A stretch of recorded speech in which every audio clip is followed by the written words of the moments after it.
Where is my? You might be sitting over there. So you're sitting. Is on.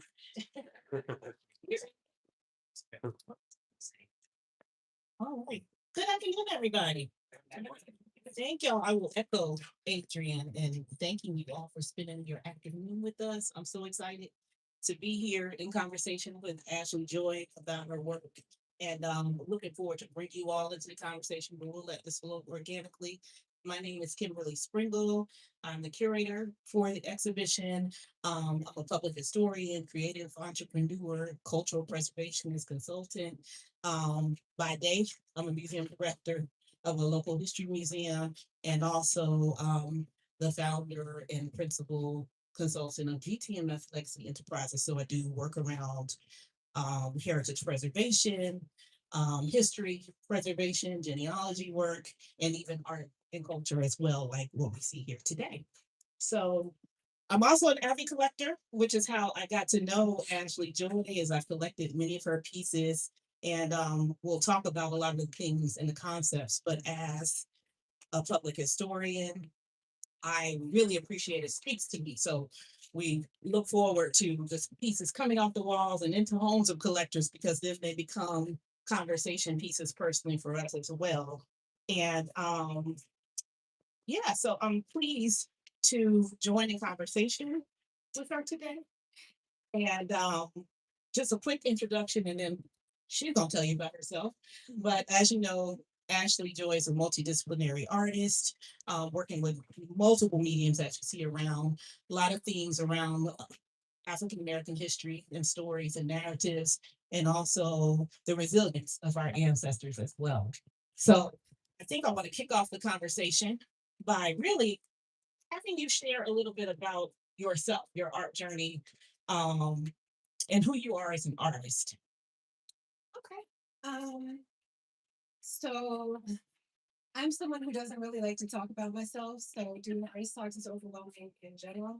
I kind of like to let the art speak for itself and then I write. So there are these long narratives swarming around and you can scan the QR code and read about them and it gives you a lot of background on the art. But for me, I took notes so that I kind of stay focused in what I'm trying to say.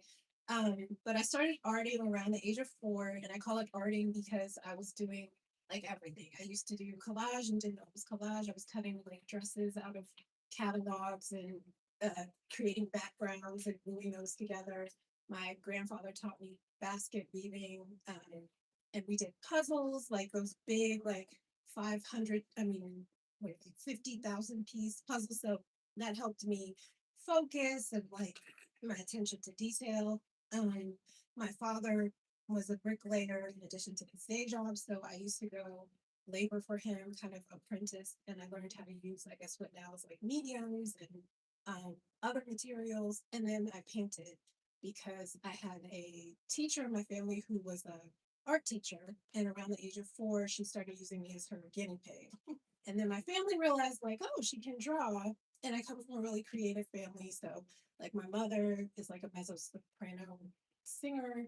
My aunt was a writer. My other aunt was an artist, a painter. So, they really encouraged my art development and they put me in classes and put me up for contests and all that.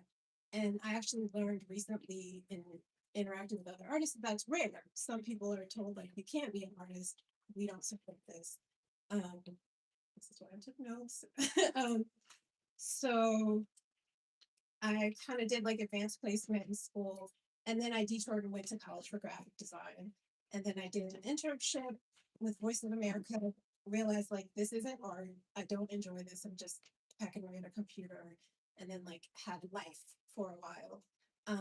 And so I had this personal project where I wanted to finish a lot of the artwork that I started. It was just like a soul journey. And while I was doing that, before I could finish the work, I started getting invited to gallery exhibitions, and people wanted to acquire the work, and people even wanted prints of the work. So that was about 10 years ago, and I've just been on this art journey since then. So art has never been like an inaccessible thing. It's something you've always done Mhm. since the age of 40, been moving and studying art and doing it professionally. I know a lot of times with artists, there is, creative blocks and things like that. So what inspires you to create art? What most influences you to create as an artist? Um, okay. So I've had a lot of different life experiences. Um, so I might begin, it really is a reflection of what's going on in my life at the time. So when people ask me that question, it's challenging for me because I'll start like, you can't see it because of where everybody's sitting, but like the piece back there, if you turn your head to the right, it's a mermaid, right? And I started off, everyone wants me to continue painting mermaids because I started off painting mermaids, West African mermaids and all this. And I was like, okay, I'm gonna paint a mermaid. And then I lost interest in the mermaid because I'm losing interest in, in mermaids. And I flipped it and said, well, I'm gonna do a non-objective abstract piece, like one of those that go over there. And I was like, okay, I'm losing interest in this. So then I put it to the side, and then I had like a life circumstance happen. And I ended up illustrating that life circumstance kind of from the beginning to the end of that season in the piece. And that's how it developed. So I don't know, I'm inspired by everything.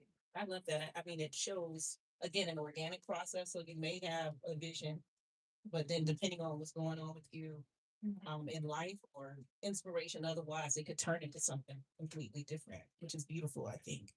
Um, so as we move into the premise of this exhibition and themes, what messages did you most want to convey in this particular body of work? Um, stop saying, oh, that's one thing I have to work on. The Oh, so I thought about that. People have asked me a lot about like what is the overall message, and I think it really is like vote that because a lot of these are rooted in civil rights issues, social issues, and I'm like, well, what is the message? And overall, I'm like, we need to exercise the one power that we do have, and that is to vote. Sometimes to prevent some of these things from happening again. Really, that's it. Actually, to yeah. Wow. So you did truly have an intent to send a message to people through the work when you created it. I just know that as a public historian, I value the having art on the walls that can have conversation. People can ask questions and want to know more about some of the content that's conveyed there. So that's what resonates with me with your artwork is the larger conversation around it as it pertains to history and narrative. So is it always your intention to educate through through your artwork? I do consider the art to be kind of like smart art. Sometimes you don't understand it, just taking it in, and you might appreciate it for different reasons, or you might be like, that's ugly, I don't understand it. And it might be intentionally kind of ugly, beautiful, right? But I really do like writing along with it to give information about the context and the use of materials. So it's definitely to educate. Sometimes it's straightforward. So like the portrait pieces, I'm definitely trying to highlight those stories and I guess revive stories that are starting to be forgotten. I have a 14-year-old daughter. I'm always saying that she doesn't know about a lot of these figures. I don't know about all of them, especially like the more hidden figures, Hattie McDaniel. Um, I found that a lot of people don't know that she was the first Black woman to be nominated for and win an Oscar. So that's straightforward. Some of them, it's like West African mythology. It's important for me to allow our children to know that, they have those stories to look to.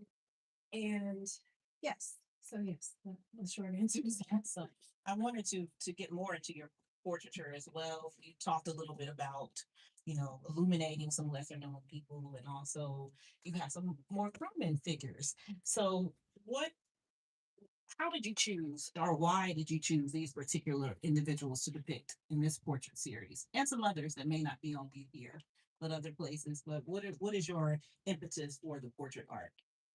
um research and inspiration. So it's just me on the journey. I am kind of a nerd. I like to watch documentaries and I just love learning. And I've actually been learning myself through making the art because I always say I'm not in control of this, like I'm the vessel. So what I'm drawn to create, like I was just explaining that um the woman who founded the AKAs, but founded the first Black sorority, it was a process of like I was invited to do an exhibit. They asked me to create something and I did some research. I found out, like, I saw her face and I was like, I like that face. I can paint that and I would like to elevate her story. But then also I discovered that they hadn't, I couldn't find another painting of her. And I was like, okay, so this is my responsibility to do this. That's how it felt. Sometimes it's that simple, sometimes it's a little more complicated, but um, yeah, research, inspiration. And I was saying I can't really create film. The description she did spend a lot of the description she did spend a lot of time in explaining every single piece. That's your the writer in you. But if you could share a little bit about your approach to how you do your mixed media and your abstract pieces, how you approach that to tell the narratives, the stories.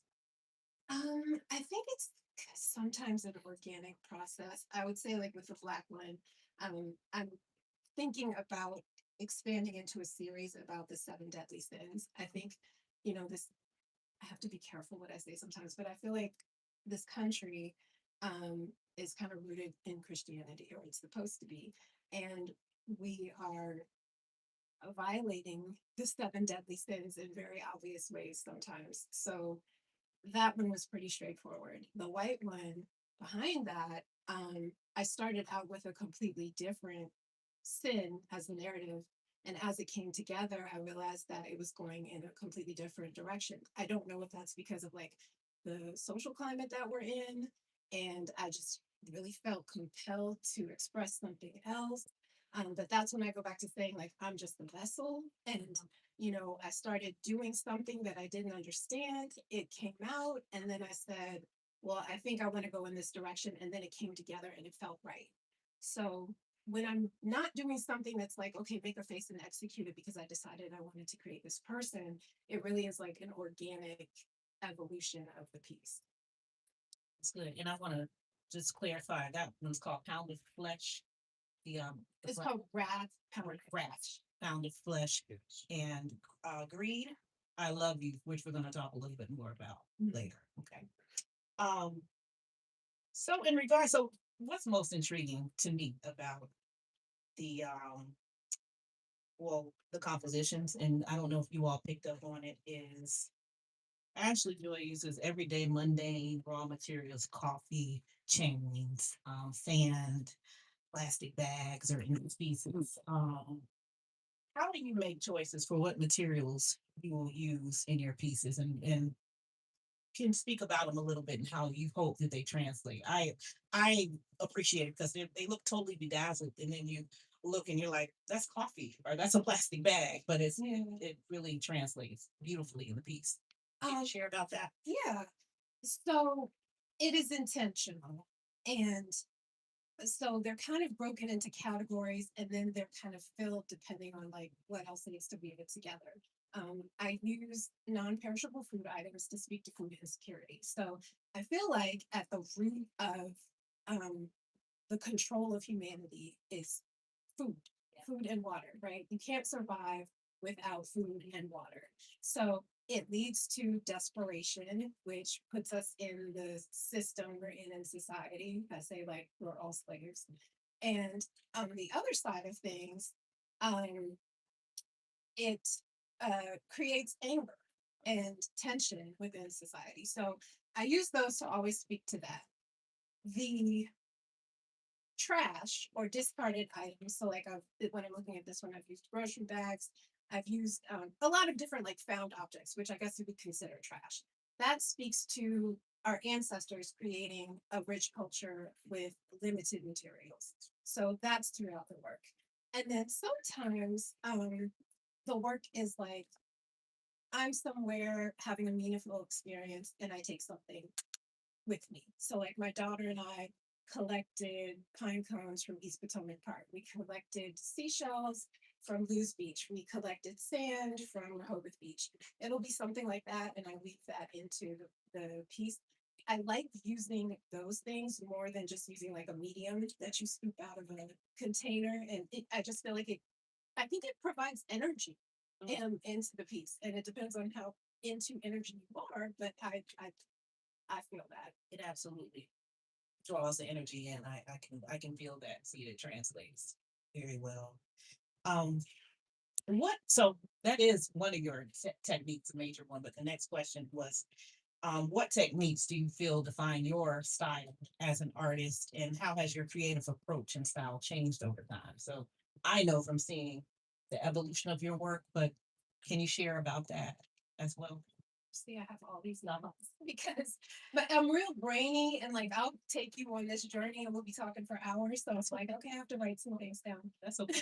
Um, Well, the first is it was two parts. So what technique do you feel defines your style as an artist? So we see a piece and we know that's Ashley Joy. okay. I think I'm starting to reiterate the star, right? And that is hard for me because even with the star, like I'm thinking of the next one I want to do, which is envy, probably. And I'm like, I don't want to do the star. I want to take, but I'm trying to, make that like identifiable because that's what you're supposed to do. And I have trouble with that anyway. But I think it's like the detail work, the line work, is becoming identifiable with the faces, and that's pretty intentional. Um, Otherwise, I'm not sure. People tell me that they think that they see a similarity because that's something I've said. You can't tell it's all my work. And people are like, no, we can tell. And I'm not sure what it is that weaves it together, me, but yeah, I don't quite know. So the audience might know a little later as well. And the second part of that is, how has your creative approach and style changed over time? Where do you see it moving? Um, I know there's some standard things that probably remain, but yeah. what is the build up? What is the evolution? So I said I would like to expand on this series. The challenge I have is all of my work takes a really long time. I know these artists that say they make a piece in a day, and I'm like, I've tried, I cannot. So I've been really thoughtful about what direction I'm going to go next, and I haven't landed on the answer to that yet. Um, and it's also unfortunately with the art business dependent on what you need to do when you start working with different like institutions and organizations. um I'm having a lot of fun with pieces like this. Like this was a lot of fun to me, and I really like working with mixed media materials. So if it's up to me, I would get to go in this direction and continue to play. um but we'll see. Okay. It's a good one. I wanted to get into a deep dive on a couple of pieces, if you don't mind. It's Mother's Day weekend, and there are a couple of pieces that resonated. Well, actually three, because I want to also talk about your collaborative piece with your daughter and what that means for you as an artist, as a mom to create with your daughter, but also the diptych here of Emmett Till and sharing about that from the maternal lens, and also read I Love You. So if you would just share with us a little bit about your creative process and your intentions with those pieces. Um, so I was thinking about this question and I said, I, I- I'm definitely like an empath. And every time I hear stories about what they did to our children, I'm like almost inconsolable. So I don't know why I felt like painting him. I just felt like painting him. And I actually made that face after I had a small piece of Harriet Tubman that I made. It was an 8x10. Had some cool successes with that. And people were like, you should make these small portraits. And even when I painted that, I was like, I don't know if I should be painting it because I feel like it's such a sensitive topic. And there's a history that happened after that too. But I felt like it was a sensitive topic. I put it kind of to the side and was like, I don't know what I'm meant to do with this, but I'm going to do something with it. And then if I'm remembering correctly, because it's been a while, I did the bottom piece after doing some research and hearing more about the story. So like, and I'm always sensitive to even talking about the story because I don't want to like upset anybody who doesn't quite know, or when there are children in the room who maybe don't know how dark it really got. But they beat him for something um insignificant, right? And then they killed him and threw his body in the water tied to a fan. And I felt like, again, they don't see our children as people, and the way that they disregarded him was obviously terrible. So there, it's like a memorial. The bottom piece is about the water, but then I said, okay, I know what I'm supposed to do with the top piece, and I felt like you all threw him in the water, discarded him, and he rose up to heaven. And so it's a memorial. If you read the narrative about it, then please do, because it will help tie together the pieces. But that's why it's called As Above, So Below. Like, you can't control what you did to him, just like his mother took control over the narrative. And I've been apprehensive about showing and selling the piece. Um, I'll say like kudos to Adrian. He's the first person that that's the gallery owner for anybody who doesn't know. He's the first person who allowed me to exhibit this. It was rejected 3 times. And there was a curator.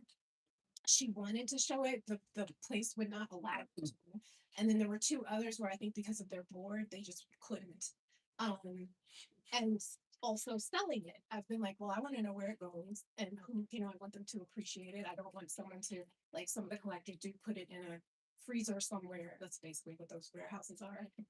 And, okay, let's see if she makes it and appreciates the value. No, I want you to honor him. Like, I want you to understand what this is. And so the piece over there called Read I Love You is based around also what they did to our children. So I remember seeing this photo of a little girl, maybe 3 or 4, in a cotton field. We've probably mostly seen, like most of us have probably seen this picture. And the story is basically, we know it was happening, but they, if they picked the cotton, pricked their finger, got blood in the cotton, they would be. And it's a white piece, but the pink is shining, like not shining, but bleeding through. And to me, it was like also spinning the narrative. Like I see you, I hear your story, and I love you. Like I love my ancestors, even though they didn't get the love they deserved. So Yeah. Thank you for sharing that. I know there was a lot of talk about, in particular, the Emmett Till piece, but I immediately, when I saw it in your place, I saw it as a place of veneration for him. And Mommy's Baby is the name of the Emmett Till piece, the top one. And I don't know, I just thought about Mamie Till. I thought about his mother and that she would appreciate it. That's the feeling I got. The energy work, at least anyway. That's what I felt. yeah, So yeah. I don't feel like I'm doing something wrong because I No. don't want to speak to that, and I think it's in a place that appreciates and honors him, not just like, okay, here's the image of a little boy and whatever, So And I do want to switch gears a little bit and talk about the King piece that you did in collaboratively with Callie. And what was that like? oh, What was that like creating with your daughter? yeah. So Callie's right there, and she's a great artist. She just got a scholarship to a cool high school that art scholarship. So the community has really the arts community and my network has really supported her, and that's awesome. Um, Working with her, I have a process, right? When I do the faces, and like if you look on my Instagram page, you can see, I draw, I color block, I do the detail work, and then I kind of build out. That's the part where I give a little freedom. So with the MLK piece, I color blocked, and then I gave it to her.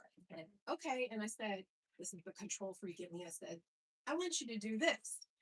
And she took it, and I let her do, and she did not do what I asked her to do. And I was like, she did a great job, but it was just like I came back and I'm like, this isn't what I would have done. And then I said, okay, so I'm gonna work with this. And then it was like a weaving together of our different styles. And I actually love it because it's not so controlled and it's not necessarily the color scheme that I would have chosen. And then I said, and I was like, this is about togetherness. This is about working out your differences and overcoming all of that. And I think that's what the piece speaks to, which is in alignment with MLK. So I love that. yes, Now, you've mentioned how much fun you had, and you all can see this piece. Paradise is a stunning piece, very whimsical. There are a lot of people featured here, civil rights activists. And I remember you saying that this creating this piece made you feel like a kid again, like when you were creating as a child. Um, so I had a couple of questions. Can you share how this piece, this composition came to be? Because there's a lot of things happening here. And also, how much experimentation kind of played into this coming together? um, that's a cool question. Yeah. So again, with this piece, I started out trying to conform and make a non-objective abstract piece. And again, if you look at my Instagram stories, you can literally see it. I am not exaggerating.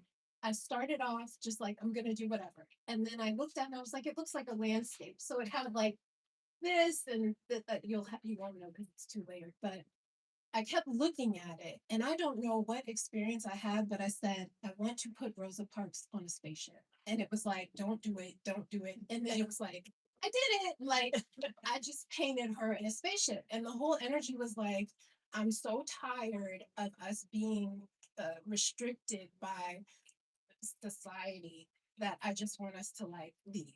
Like, can we just go exist somewhere else? And maybe it was something I was going through combined with like what's going on in politics, and we're in DC, so you hear about it all the time. Um, where I work, they're always anyway.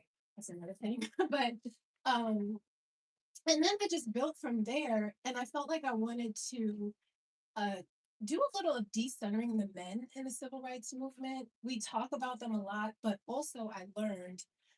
Kelly and I also did a Frederick Douglass collaboration, and we went to the Frederick Douglass House in DC, and we had this great tour guide who went to UDC. He was a UDC student, and he told us all these like extra nooks and crannies about the work. I mean, about the house in Frederick Douglass's life. And his wife actually was like a civil rights figure also. But at the time, you couldn't write about women because if a woman was written about in a newspaper or something, it was considered a negative thing because they only wrote about women when it was something negative. So her story was kind of snuffed out.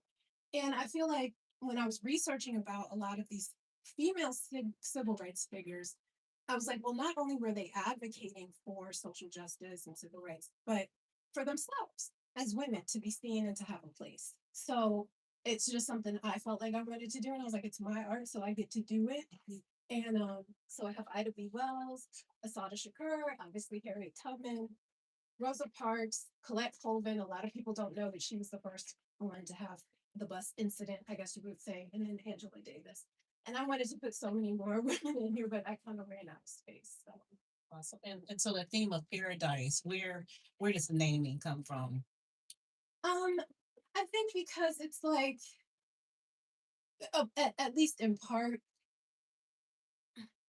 I feel like as Black people, sometimes we're looked at like our story is our bondage. And as Black women, we're not always able to be as whimsical and free and weird and unique as we maybe are. So I think about these women in terms of like who really were like are or were they? And um I don't know, I just wanted to have fun. But the paradise is also about like, are we in reality or are we in the future? Like it's all a play on that. And again, I wrote it out and it's like 2 pages, so I understand. So but that's where to read. I really needed to weave it together. So yeah, there's a lot. That's right. Now, speaking of weaving, you have a lot of messaging and symbols and things like that in your artwork, and even the shaping I'd like to learn more about your technique with how you do your faces, which we've already discussed as part of your style. But do you have hidden meanings or symbols within your art that you would like to share that may not be So obvious. obvious? So like, yeah, they're definitely like Adinkra symbols and Native American pictographs in the mermaid. And that's pretty obvious, but it's also an education because a lot of people don't know about West African mythology, but also when I was doing my research, I learned that some of the symbols are actually the same and have the same meaning. So it's like what was happening in terms of migration and the history that's like unwritten. And, I thought that was interesting. And I do want to mention that. Hidden symbolism. I think we've like covered the conceptual use of materials. I talked about the mermaid that's in there. I do use I try to intentionally use ingredients sometimes. So like Hattie McDaniel, her story, um, she had a house on Sugar Hill and they ran her up out of the neighborhood. So I used sugar in the piece. I don't know if that's kind of corny, but it felt like, hey, this is an opportunity to talk about it. So Yeah, it's another, I think, point of talking about her experience as well. Yeah, yeah, and that's awesome. it'll make you remember. Yeah, for sure.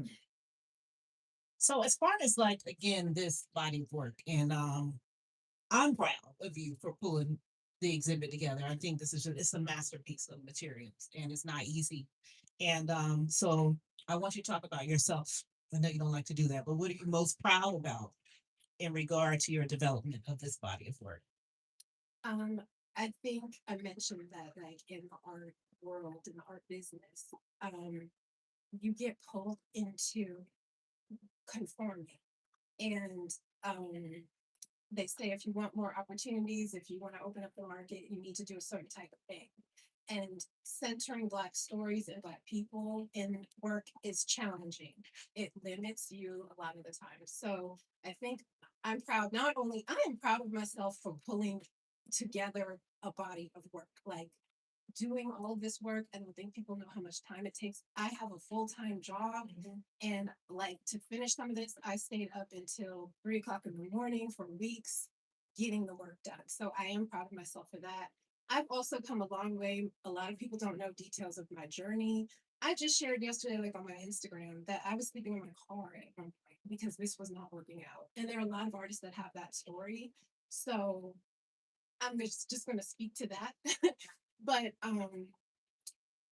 the other thing I'm proud of is staying true to myself. So holding on to the narratives that are important to me, even in making this type of work, because it's also limiting. But I'm like, okay, we're going to compromise. I'll make your abstract work, but you might not like what it's about. but yeah, You're gonna get the story. exactly. Yes. So at the conclusion of this exhibition, what do you hope viewers and collectors take away from the assemblage of works or individual works? Um, I'm gonna make sure I don't miss anything. So go back to that. Vote again, please vote. I think that's what I wrote. Vote. Yeah, that's literally what I wrote. So I think that there are really a lot of factors in what I'm creating.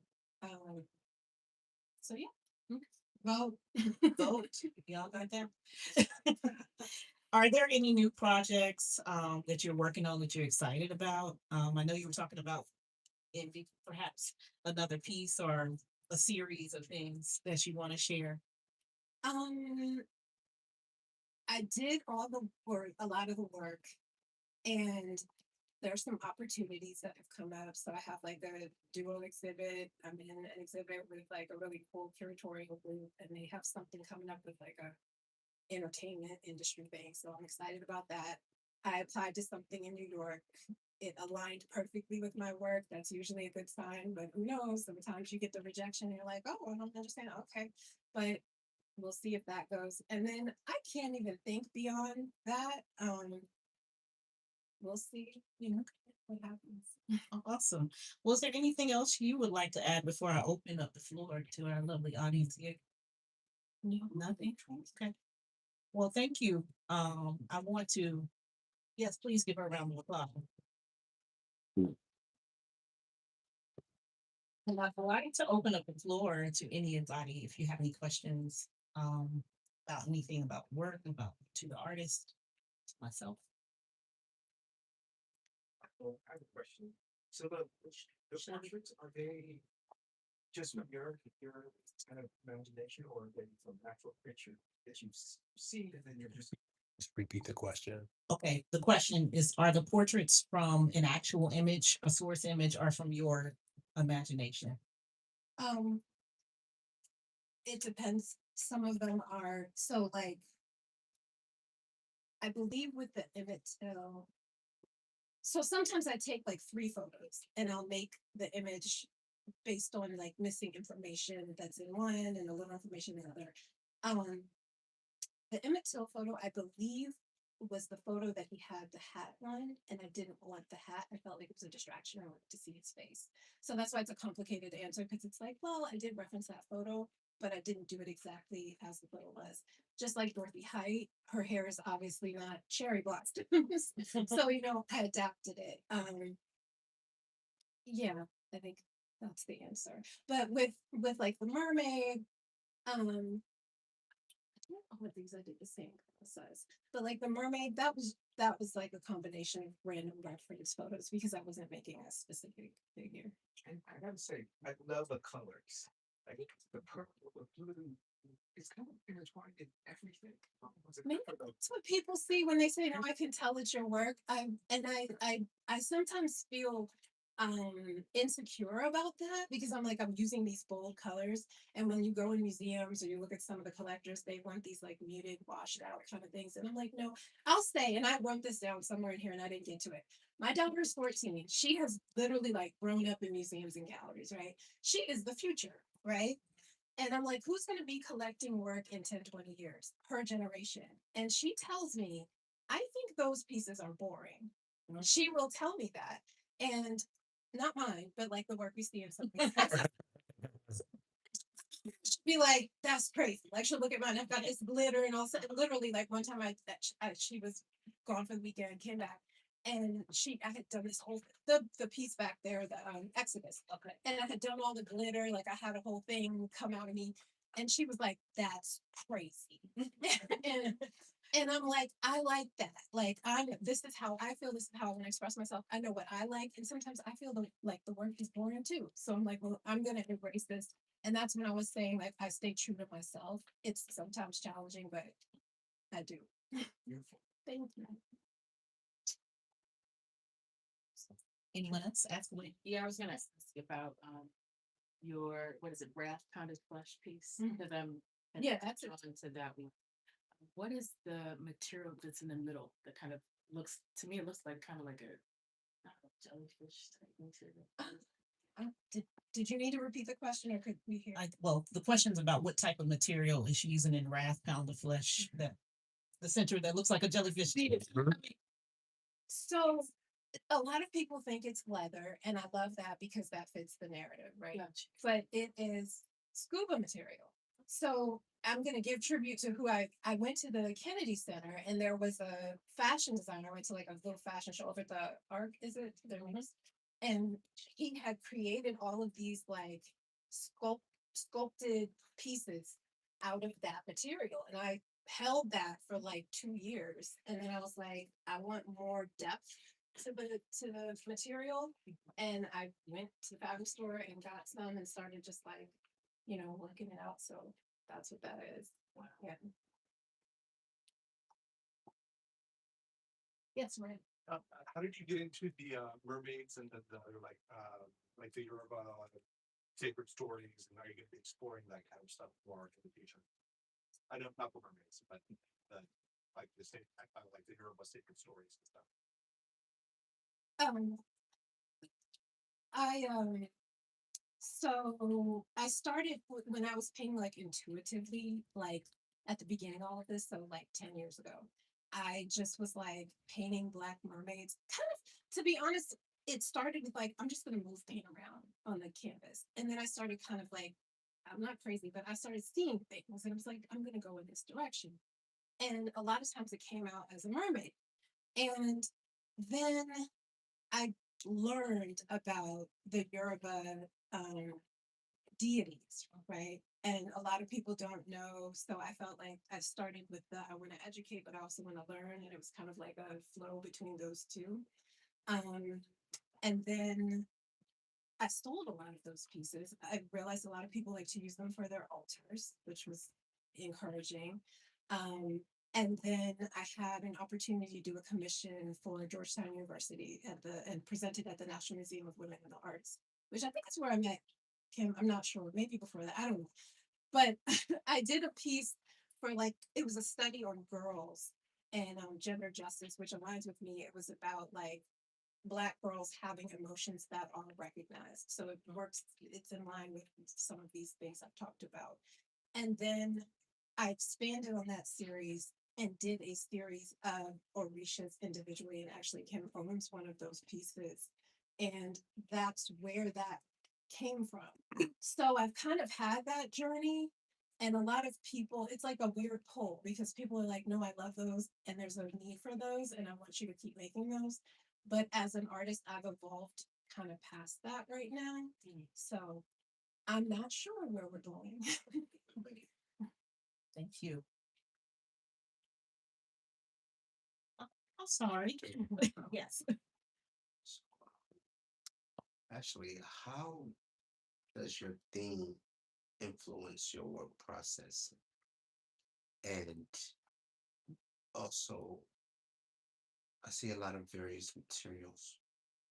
And how does your theme, um, when do you choose to use um certain materials for certain piece? Because some pieces are like the material in some pieces feels very peaceful and quiet and soft, and some are just more abstract in a way.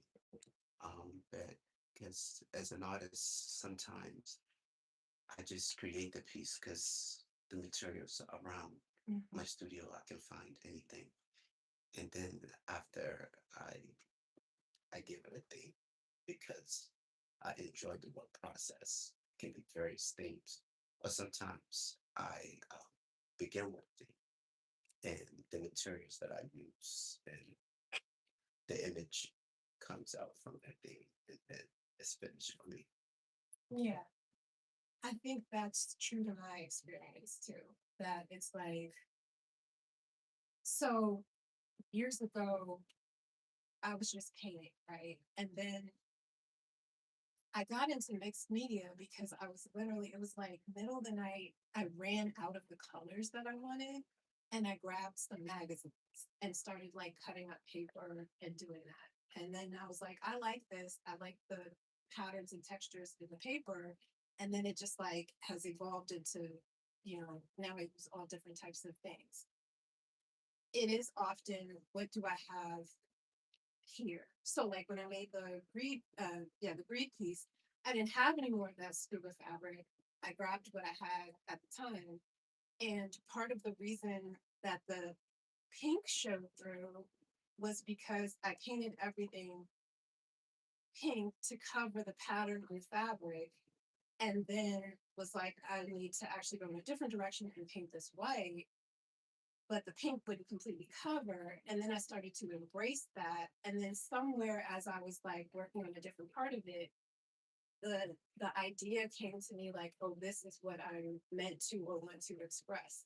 So that's why I say like it's a process of like everything that's going on and what's accessible sometimes. So I ordered the raw cotton and didn't know if it was going to work. And it was like a couple days before I had to deliver the work. And it was like, well, this might work, it might not. And then I put it on.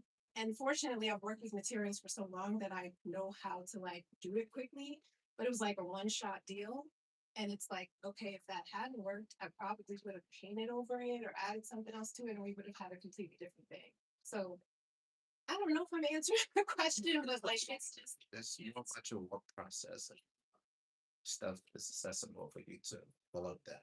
Sometimes it's free to say if you like a mixed media artist, because it's like, sometimes it's not just audio, acrylic, just other things to, just push some power into that. yeah, I feel like there's this movement right now, and I don't know if it's real or not, or it might be just in my head.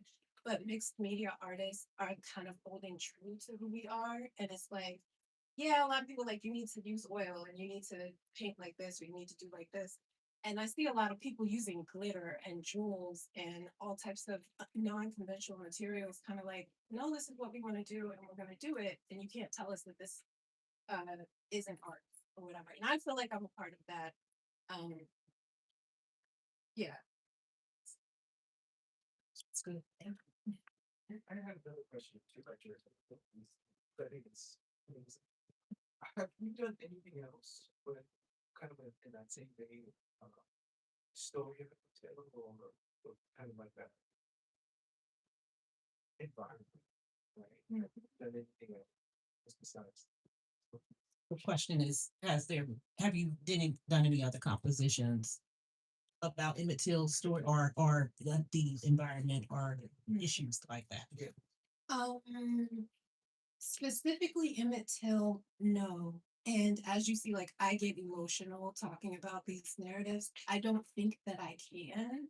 But when I do some of this work, it definitely affects my energy. It even affects like the energy in my home. And I'm gonna answer that second part. Um, I have to do things like this, or like the kind of imagine it or piece in the back to counter that energy. That's really just me having fun. They don't necessarily fit. They fit because they come from me, but they're out of necessity. Um, I did a piece. You can see it on my website. It was a ship and a tree, so it was like a strange fruit tree. And but it was also a slave ship. You'd have to look at it to see. And I did that, I think, in 2019. That would be the closest I would say to talking about those narratives, but it weaved together everything like, lynching and slavery regarding the prison system. And it was a real deep dive.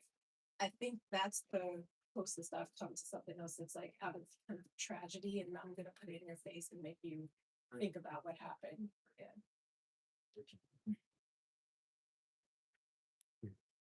Any other questions? I have one more. Yes. I noticed a lot of circles in your work. Mhm. And I want to know if that's the intention of, and what those circles mean for you. I think sometimes it's intentional and sometimes it's not. I think I did it and then became aware later that I was doing it. To me, I'm always thinking about like the cycles in society. So we're repeating stories, repeating narratives, repeating the same crap over and over. And that's like me saying that we had slavery and now we have the prison system. So that's an example of like, so yes, I do it intentionally now to represent, but like sometimes it's not. Like in that piece, I think I just wanted to use those materials.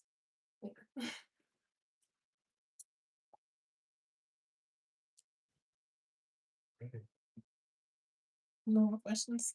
Well, the party's not over. Thank you. Please give Ashley a round of applause. Around Yes. and please engage with us. Don't leave. Check out the art. There are a lot of Ashley spent a lot of time giving details to every single piece. So you want to make sure that you QR code. There's also a hard copy guide around, and we're here. So thank you very much. Thank you. We're here. Yes. Thank you, ladies and gentlemen. Thank you. Thank you. So we have plenty of beverages in the back. You can talk with the artist, and the party's going to continue. All right. Make sure you scan the QR code to get the information. All right. Take care.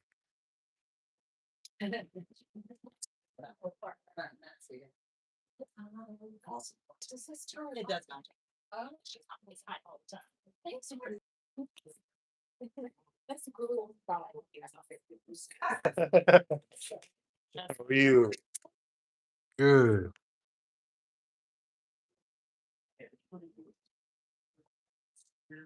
Nice to meet you. Nice to meet you too. Learned a lot about you.